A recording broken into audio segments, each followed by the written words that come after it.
So, West is setting up. I'll introduce Chris Erven, one of our own, of course, so known to people here, leading various aspects of our quantum hub work in quantum communications, and going to give an update on the on that work in this lecture.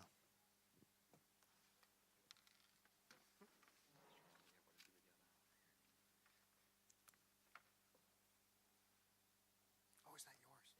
Oh, no. Oh, here's this one.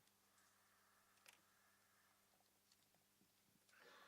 A few fights over the technology, but I'm sure we'll get there in a minute.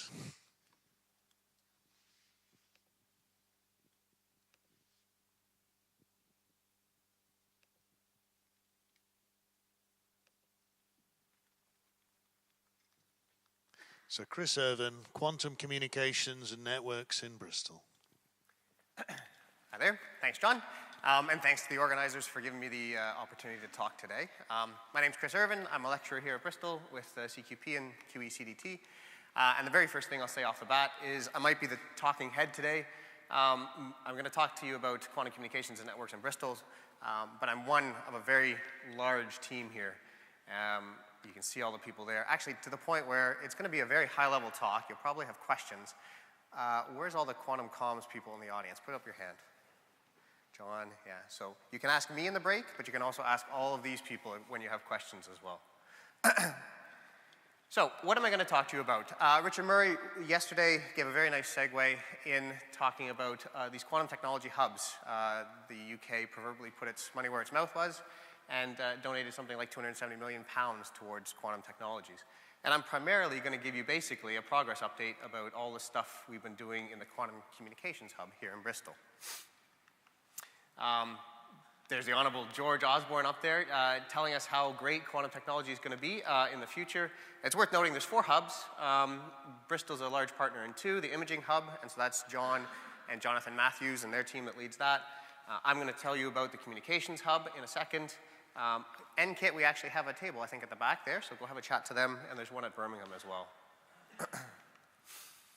And a quick overview of the Quantum Communications Technology Hub. It's led by Tim Spiller at York.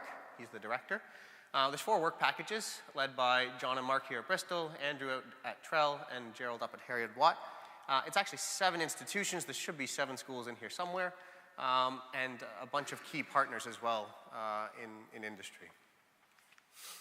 And here's the grand goal. We're basically trying to push as much of this technology out into the real world as we can, putting all of our might behind these integrated structures to help make it smaller, faster, less power, that kind of thing along the way.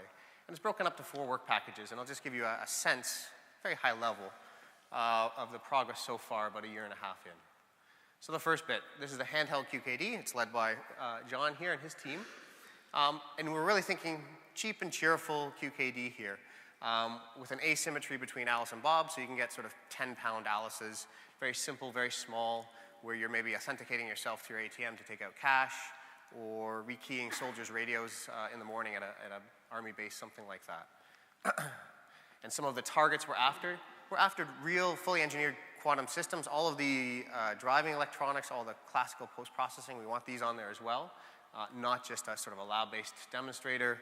We need some way of docking these things with the units, maybe thinking about using them in conjunction with your mobile phone, and some targets for rates, sort of a 100 megahertz transmission rate, and getting some sort of hundreds of kilobits of secure key. That's what we're after. So this was the first generation. This is Dave Lowndes putting this together in his PhD. Some 3mm, a set of 4 3mm LEDs with wire grid polarizers, diffraction grating to collimate everything. And it is handheld. There's Dave holding it in his hand. Sits on this nice dock here, and we had this running the full QKD stack at the Quantum Showcase, the Hub Showcase in November, which was actually quite a marvel to watch Dave and his team get this all running. And now we're on to the second generation. There's actually some pictures on, I think, the QTech poster back there, where we really are thinking of getting this down to credit card scale devices. So now rather than 3 millimeter LEDs, now we're down to 300 micron LEDs, collecting into a bent single mode fiber for some filtering and collimation. And so that, I know it's hard to see, but that circuit sort of runs like this on the chip. And you can imagine you're sliding this into, I don't know, an ATM slot or something like that. And the second bit is, I mentioned all this driving electronics, whereas before it was sort of an FPGA breakout board, yay big. It all worked on a desk. We're now putting our own bespoke driving electronics down onto the same card, so that ideally you can really give you something that's 10 pounds. That's the cost of it. And I think Andy and Stefan just actually got the driving electronics working for this the other day. So 300 megahertz, I think we're driving it at, the nanosecond pulses that you need, that kind of thing.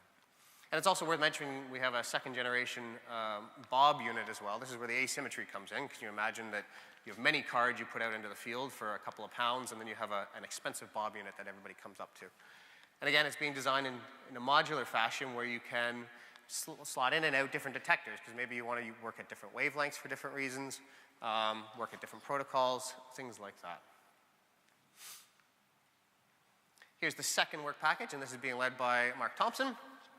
And here we're really trying to deliver on the promise of integrated technology, low cost, miniaturized, energy efficient, mass manufacturable, build these things, fabricate these things in the same foundries that Intel makes its chips.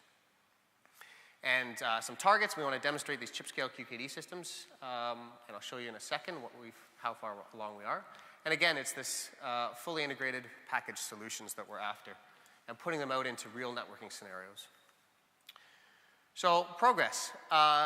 Just over the last year, we demonstrated the world's first chip-to-chip QKD experiment. So we have a nice sending chip up here, fabricated in indium phosphide, so we can pattern a laser on there. All the modulators we need to modulate pulses, phase randomization, intensity modulation, phase encoding, all that stuff. Connected up to fibers, and now here's a silicon oxynitride receiver chip that can make all the measurements that Bob needs to make. I should mention we're still using superconducting photon detectors off chip, but have some work to try and get these guys on chip as well sometime in the future. So here's a chip, 6 millimeters. That really is delivering on the size thing that we're after. 32 millimeters for the receiver, but getting down there to deliver things you can think about putting into your phone or into very small devices. And for anybody who doesn't do QKD often, the way you read these graphs, the green one is what you care about. This is the secure key rate. So Rob just showed you some of their graphs going out to 300 kilometers. We go out to maybe 200 kilometers so far. But that's not too bad. And this is our quantum bit error rate in red up here, that for the most part stays around 1%. So you can see at sort of pretty decent distances, 20 kilometers, that we can get upwards of almost half a megahertz now of secure key out of these chips. And up to a couple of months ago, that was very, very comparable to sort of state-of-the-art that they're doing commercially. Now, ID Quantique and Toshiba are pushing into gigahertz, but it's still pretty close for these tiny little chips. The second thing to mention is we've done the first chip-to-chip entanglement distribution, where now we can put an entangled photon source, just very similar to what Rob just talked to you about, on chip now, though. And we can keep one of those photons for sort of local measurements. Meanwhile, we're going to translate our path-encoded qubit into polarization, put that through a fiber and onto a completely separate second chip, translate it back into path, make some measurements, and verify things like this Bell's inequality that you've heard lots about today to a very, very, very high violation.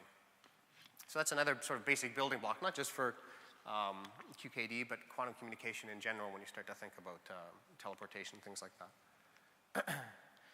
And it's worth mentioning a couple of future plans that are well on their way to fruition. I mean, this is our packaging now. It's not too bad, albeit that we need some alignment stages for fibers out the end here. But we know if we want to put these things in real network scenarios, we need nice packages, robust things that you can drop on the floor 5 times during the course of the night and still have them work. And so we're along the way with that. I mentioned some of the electronics. We hired an electronics engineer, a software engineer, because again, we want full system solutions being demonstrated in real world scenarios. And so we're quite a ways along with that. And this is where the real beauty of integrated kicks in, because as soon as you can make one device in a small little footprint, then you can make 10 devices, 100 devices, and actually really build up the stack. So Phil is just putting the finishing touches on the first sort of bodge job of a wavelength division multiplexed experiment, taking 2 of his sending chips, and I didn't have time to mention, but I'll do it quickly. You can adjust, you can tune with voltage and temperature the wavelength of these guys. So you can put them each in their own individual telecom channel, WDM them together, mux them together along one fiber, and then we have a first generation dual bob unit that can demux them first and then put them through 2 bobs. And then we have these nice chips that are being fabbed right now, where you can sort of see, here's now 4 senders all on the same die, and here's 4, so there's the WDM in the middle, and then you come over to the receiver, and there's a demux circuit at the front. Sorry, I know it's a little hard to see, but 4 bobs at the back. I'm very proud of this, because this was the first chip design I got to do, under Phil's watchful eye, and from some help from Alistair.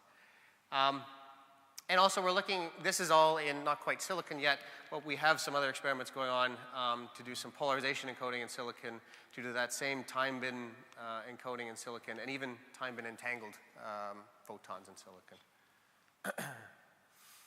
And work package 3, now this is where it gets really interesting, because if you're not, everybody else besides Police Commissioner Gordon, he's the only one that wants to talk to one person, Batman, on the other end of his phone. Everybody else, we need to put these things in a network scenario to make them useful in the real world. And so Andrew Shields at Trell is leading this charge, and we have a big role to play here in Bristol. So the targets, it's easier to just show you in pictures. You might or might not know, the High Performance Networking Group at the University of Bristol is one of the world leaders in the field. And they got together with the City Council, and now have this joint venture called Bristol is Open. I'll show you more about it on the second slide. But it's basically a network that goes throughout the city, and there's 4 main nodes, one here in MVB, one out here at Engine Shed, and then 2 side by side at Watershed and at Bristol here.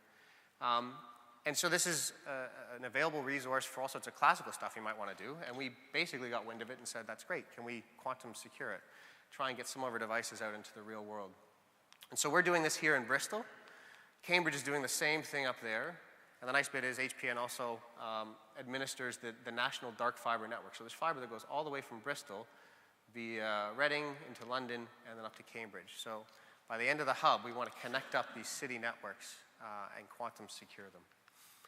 So I'll just mention this really quickly, because this goes beyond just quantum. If you have any classical next generation things that you want to try out, go and look up Bristol is Open, because there's this fabulous resource now, this test bed installed under real city streets that you can go and test your stuff on.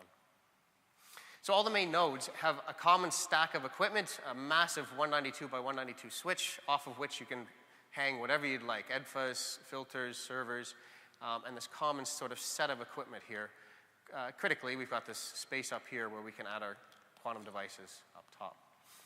And I should say that we've actually secured some of the first legs of this now. This is Alistair and Emilio talking back and forth. We've secured the leg from MVB out to Engine Shed and back again with the help of some devices, some nice devices from ID Quantique, who are key partners in the hub. And here's where it gets interesting, because now we're actually starting to take some feedback from industry and think outside of our normal sort of academic boxes. Chatting with HPN and some of their partners like BT, we're asking what are the scenarios you're actually interested in the real world? And the 2 things that are coming in the telco space are software-defined networks and network function virtualization. So what is that? There was actually a nice paper by, I think it was Oak Ridge in the States, that's thinking very similar lines. For software-defined networks, telcos want to put in generic hardware and be able to define networks in software, such that all of these nodes now, or maybe nodes in the Bristol network, completely generic hardware, and now your controller sits back in the control app and in software can redefine how those resources are being used. So on the same physical hardware, you might have 3 virtual networks being used by 3 completely different customers. So maybe you're distributing in time, wavelength, or mode if you're using multiple fibers. That's the basic idea. And so there's 2 things that you can think of using QKD here. The first and foremost is there's all sorts of control signals going from that control room out to all these devices. And you want to make damn sure that all of that's being done securely so that a third party is not sort of redeploying or listening into this kind of stuff.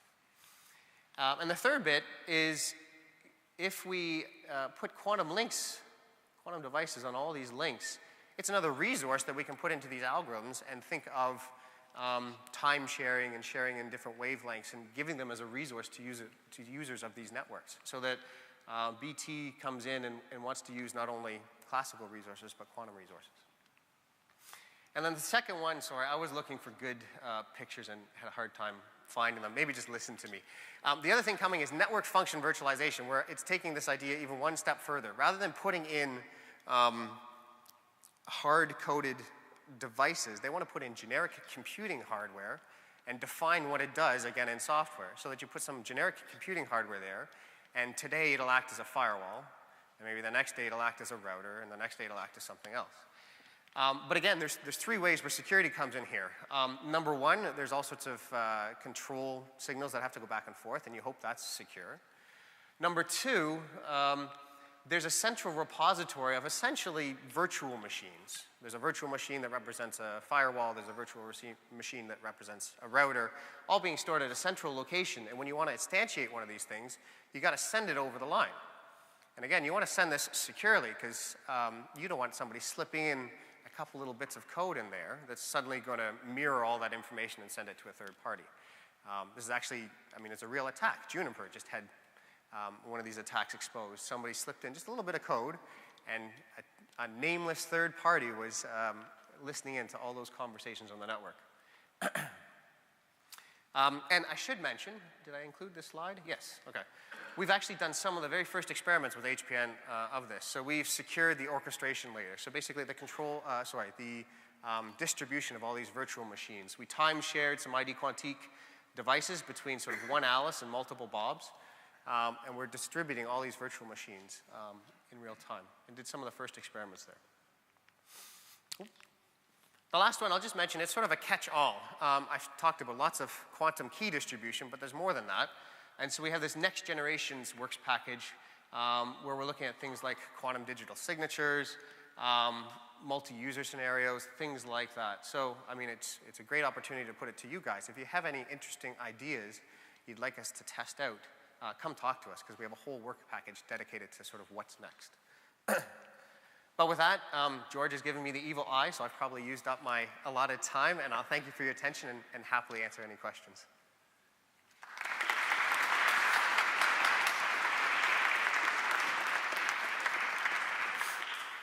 So, do we have questions?